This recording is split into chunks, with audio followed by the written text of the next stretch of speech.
Shoes scrape against concrete.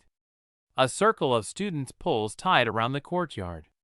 Zach Madden stands at the center, varsity jacket stretched across his shoulders, grinning at the girl he has just forced to her knees. "Breathe wrong here," he says, leaning close enough that his breath fogs against her ear, "and I decide if you get to breathe again." Nora Hale does not cry. She does not beg. Her ribs ache where his knee connected moments ago, but her eyes drift past his shoulder, past the phones raised like torches, and land on the security camera mounted on the light pole 12 feet away. The red recording light blinks once, twice. She memorizes the angle. Zach straightens, playing to the crowd. "Welcome to Westboro Bridge, scholarship girl." Class dismissed. Laughter ripples outward. Phones lower. The circle dissolves. Nobody offers Nora a hand. Nobody meets her eyes. She rises on her own. Dust clings to her jeans. A bruise is already forming beneath her ribs, but her hand stays steady as she retrieves her backpack from the pavement. Inside the front pocket, her fingers brush the edge of a photograph. Its corners soft from years of handling. She does not pull it out. Not here. Not with cameras still watching. June Chan appears beside her, trembling, holding out a crumpled tissue. "Are you okay? I mean, obviously you are not okay, but do you need the nurse or something?" Nora takes the tissue, dabs at a scrape on her palm. Her voice comes out flat, controlled. "You saw everything." June flinches. Everyone saw everything. That is kind of his thing. And nobody stops him. His dad donated the new football field. His mom is on the school board. Last year, a junior reported him for shoving her into a locker. She got transferred to a school 40 minutes away. He got a plaque for community service. Nora folds the tissue into a neat square. "Do you want it to stop?" June blinks. "What?" "The way he treats people." "Do you want it to stop?" For a long moment, June just stares at her. Then her gaze drops to the ground, and she shakes her head. Not a refusal. Something closer to resignation. Wanting does not change anything here. Nora shoulders her backpack. "Maybe not yet," she says. "But you should practice looking up. When the time comes, you will need to see clearly." She walks away before June can respond. Her footsteps are measured, deliberate. Old habit, the kind drilled into muscle memory by someone who understood that blind spots get people hurt. Her brother taught her that before Westbridge taught him something worse. 3 weeks earlier, Nora Hale stood outside Westboro Bridge High for the first time. The building rose before her in red brick and false promises, its motto carved above the entrance. Excellence through unity. Beneath it, a bronze plaque listed notable alumni. Her brother's name was not there. It never would be. She counted cameras as she climbed the front steps. One above the main door angled toward the parking lot. One in the corner of the entrance hall. A third near the administrative offices, its lens slightly dusty. The gaps between them formed a map in her mind. Spaces where things could happen without record. Her first class was AP History. The teacher barely glanced at her. New student. Sit anywhere. Anywhere turned out to be the desk nearest the door. Clear sightline to the exit. Wall at her back. Zach Madden walked in 4 minutes later. She recognized him immediately. Not from photographs, from the way the room rearranged itself around him. Students shifted in their seats, some leaning toward him like plants toward sunlight, others shrinking back. He wore his Letterman jacket like armor. His gaze swept the room, stopped on her. "New girl." He said it like a diagnosis. "Scholarship." She did not answer. He crossed to her desk close enough that she could smell cologne and entitlement. "I asked you a question." Nora looked up, met his eyes, held them for exactly 2 seconds before returning her attention to her notebook. Dismissal without words. The silence stretched. Someone near the window inhaled sharply. Zach's jaw tightened, but before he could respond, the teacher cleared his throat. "Mr. Madden, your seat is over there." Zach smiled, the kind of smile that promised consequences. "Sure thing, Mr. Porter." He backed away slowly, pointing 2 fingers at Nora like a gun. "Catch you later, scholarship." She wrote the date at the top of her page. September 4th. Below it, a single line. Day 1, he noticed. The first escalation came 2 days later. Zach's shoulder connected with hers hard enough to spin her sideways. Books scattered. Students paused, watched, kept walking. "Watch where you are going," Zach said. Nora gathered her books, noted the camera at the end of the hall, its angle too narrow to capture the collision. Day 3 brought the group chat. Her phone buzzed with an alert, adding her to a thread called Westbridge VIPs. The first message was the clip from the courtyard. Her face frozen mid-fall. Zach's knee a blur. The caption read, "Fresh meat." Nora did not watch the video. Instead, she opened the metadata, checked the timestamp, cross-referenced it with the security camera's position.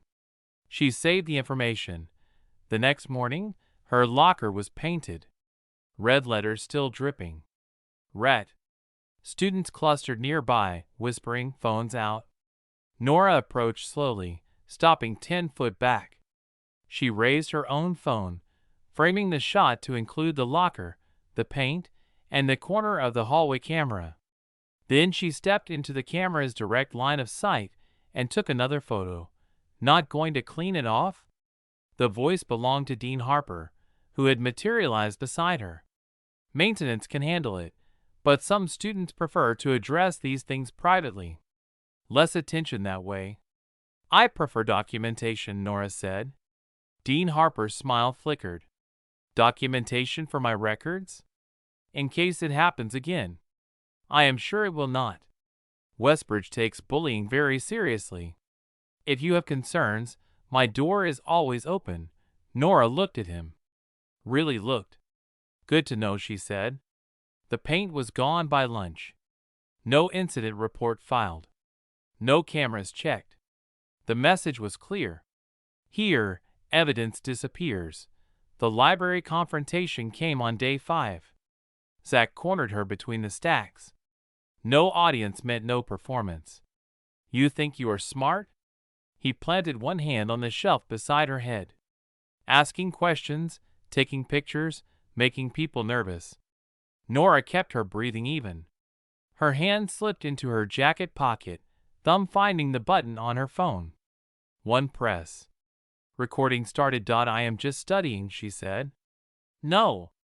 Zach leaned closer. "You are digging, and people who dig at Westbridge end up buried." His voice dropped to a whisper. "Your brother learned that the hard way, did he not?" Her heart slammed against her ribs. "I do not know what you are talking about." Zach smiled. "Sure you do. Quiet kid, kept to himself. Had some kind of accident right before graduation." He tilted his head. "Funny how accidents happen to people who ask too many questions." "Funny," Nora repeated. "Here is the thing, scholarship." He pulled back. "I run this school. My family built this school. And you are going to keep your head down and your mouth shut, or you will end up just like him." He left. Nora stayed frozen for 30 seconds, then 60, then 90. Her thumb pressed the button again. Recording stopped. For minutes and 12 seconds safely stored. She saved it to 3 separate locations before she allowed herself to breathe. Through it all, Nora watched, documented, waited.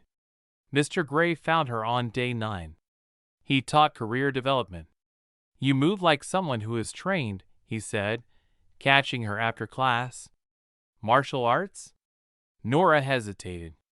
"My brother taught me some basics." "Basics?" Mr. Gray nodded slowly. "Your brother was Daniel Hale." She went still. "I remember him.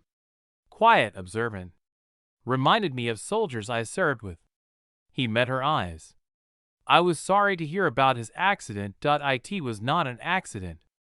The words came out before she could stop them. Mr. Gray did not look surprised. No, he agreed. I do not imagine it was. He glanced toward the door, then lowered his voice. There are things happening at this school that go beyond typical bullying. Money moving through channels it should not. Students being used as couriers. Administration looking the other way because the right families write the right checks. He paused. Your brother was close to exposing it. And then he was gone. Nora's throat tightened. You knew? I suspected. I have been gathering what I can, but I am one teacher with no authority and no proof. He reached into his desk, pulled out a folder. This is everything I have. Dates, names, locker numbers. It is not enough for law enforcement, but it is a start. Why give this to me? Because you are already in this, whether you want to be or not, and because I think you might be the only person stubborn enough to finish what he started. Nora closed the folder. I need more than paper. Then we get more than paper, Mr. Gray said carefully. These people do not play fair, and they do not leave witnesses. I know. Nora rose. They left one anyway. The chase started on a Thursday. Nora had stayed late, cross-referencing notes with security footage timestamps when she noticed the car. Black sedan, tinted windows, parked at the far end of the lot. Two figures emerged from behind the bleachers. Zach's usual shadows. Nora did not run. She walked faster, angling toward the shopping center 3 blocks away. Crowds meant cameras. Cameras meant records. The figures matched her pace, then exceeded it. She reached the mall entrance just as they split. Pincer movement. She pushed through the doors, wove between shoppers, ducked into a department store, out through the loading dock. The fire stairs took her up 2 floors, then down through a service corridor lined with security cameras every 15 feet. She walked slowly here, face clearly visible. By the time she emerged, her pursuers were gone. Message received. They knew she was getting close. The night chase was worse. June called at 8:14 p.m., voice cracking. There is something in my locker. Packages. I did not put them there. But someone opened it, and now there are these bags, and this car showed up, and now they are just sitting there, and I am so scared. Stay on the line. I am coming. She found June huddled behind a dumpster. The car sat 50 feet away, engine idling. Come on. Nora grabbed June's arm. Stay close. Do not look back. They ran. The car followed, slow at first, then faster. Nora counted houses until she found the one she needed. She yanked the garage door open, shoved June inside. The car rolled past, paused, then moved on. In the darkness, June sobbed quietly. I do not want to die because of a locker. You are not going to disappear, Nora said. How do you know? Because my brother tried to do this alone and he failed. I will not make the same mistake. We do this together with witnesses and evidence and people who cannot look away. The near fail came 3 days later. Mr. Gray had compiled everything. He was ready to take it to the district police. Dean Harper got there first. The files were corrupted, Mr. Gray told Nora, his voice hollow. Every backup wiped clean overnight. That is not possible. They knew where to look. Someone tipped them off. June appeared in the doorway, pale and trembling. I am sorry. I am so sorry. They said if I did not tell them, they would do to me what they did to your brother. Nora felt the floor tilt. It is over, Dean Harper said, appearing behind June. No evidence, no case. I suggest you focus on your studies and perhaps consider whether Westboro Bridge is really the right fit. June fled, unable to meet Nora's eyes. Mr. Gray placed a hand on Nora's shoulder. There has to be another way. Nora looked at the empty folder. When they think they have won, they get sloppy. That is when you strike. There is, she said quietly. But I am going to need him to come to me. Morning light cuts through the assembly hall windows. Students file in, voices low, phones ready. Nora Hale sits in the third row alone. Zach Madden enters, spots Nora immediately. His smile spreads slow and confident. Principal Morrison takes the stage. Before we start announcements, I want to remind everyone about our spring fundraiser. Nora's fingers find her phone. Mr. Gray is near the AV controls. They exchange one look. Enough. Zach rises and moves toward her. You know what I realized? Some people just do not learn. Nora stands slowly. I learned plenty. Then why are you still here? Why did you not run like your brother should have? Because running did not save him. Nora's voice carries. And it would not save anyone else you decide to target next. Zach's jaw tightens. You think you are so smart. You think your little recordings are going to change anything. The dean wiped everything. You are alone, just like he was at the end. Am I? Zach grabs her collar, yanking her forward. Students gasp. Let me make this simple. You are going to walk out of this school today, or I will make sure you leave the same way Daniel did. His hand moves to the back of her neck, preparing to force her down, but this time, Nora is ready. She does not resist. She moves with it, her right hand wrapping around his wrist, finding the pressure point her brother taught her. She twists, gentle, controlled, shifting his weight forward. Zach stumbles. His grip breaks. He pitches forward, catching himself on the seat backs. In front of 500 students, the king of Westbridge just lost his balance. Laughter ripples through the crowd. Zach's face flushes. You little. The projection screen behind the principal flickers to life. Security footage from the courtyard. Zach's approach. His grip. The knee strike. His words play through the speakers. Breathe wrong here, and I decide if you get to breathe again. The hall goes silent. The footage cuts. The library. Zach cornering Nora.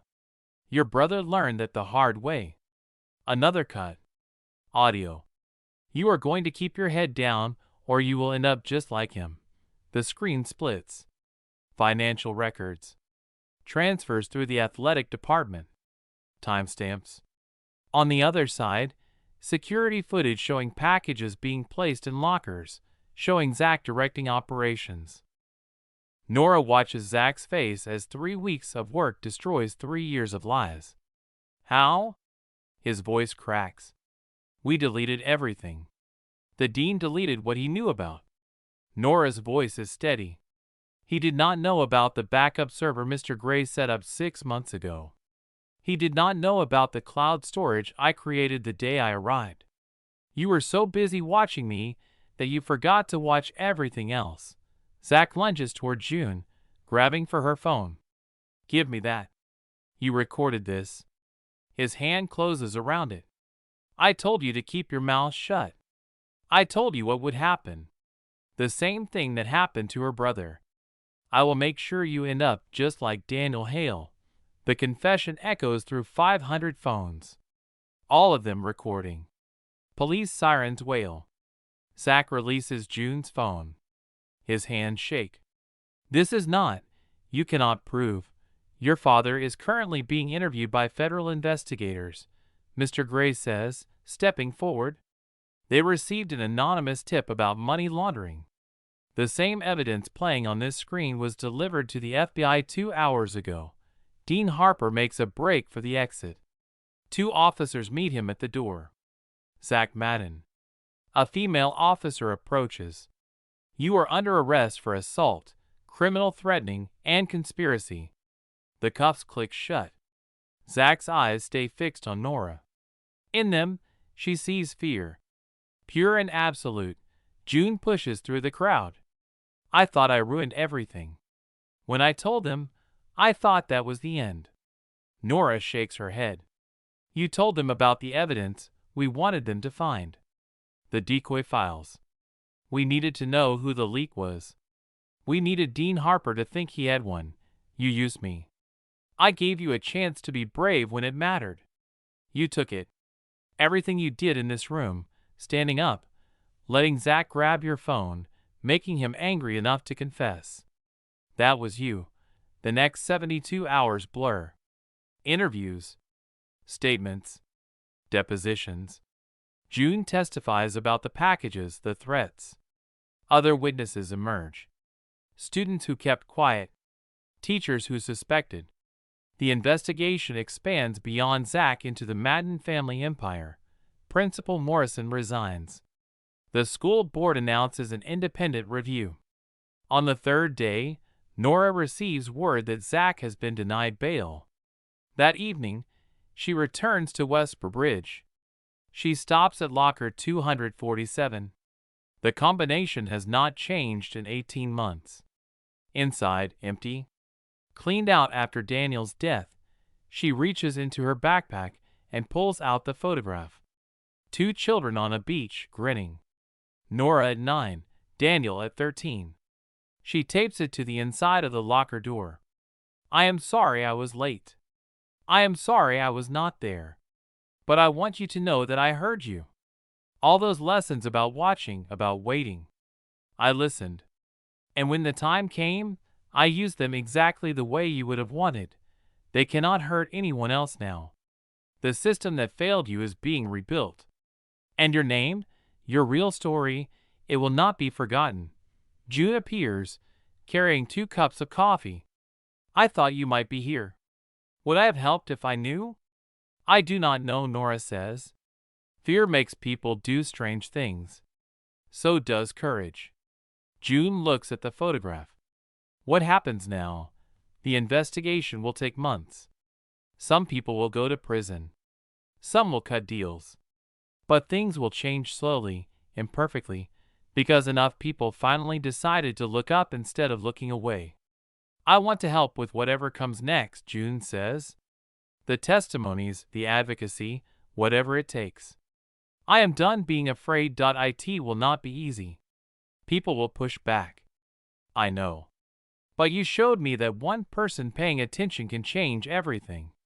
And if one person can do that, imagine what 2 can do. Then we start tomorrow, Nora says. There's a school board meeting at 4 p.m. They need to hear from students who experienced how the old policies failed. They walk out together. Behind them, locker 247 holds its silent vigil. Outside, the evening air carries the first hint of autumn. Nora pauses at the edge of the lot, looks back. Excellence through unity. Maybe someday that will actually mean something. It will, June says, because we will make sure it does. 1 week later, the first memorial plaque appears outside the library. In memory of Daniel Hale, who saw the truth and spoke it, who fought alone so others would not have to. His courage lives on. Nora visits every morning. She does not cry. She simply stands, one hand resting on the cool metal. On the 8th day, she finds flowers at the base. A handwritten note. Thank you for finishing what he started. The trial begins in spring. Nora testifies for 6 hours across 2 days. The jury deliberates for less than 4 hours. Guilty on all counts. Zach Madden receives 8 years. His father 12. Dean Harper 5. The Madden family fortune crumbles under federal seizure. The athletic field gets renamed. The plaques get removed.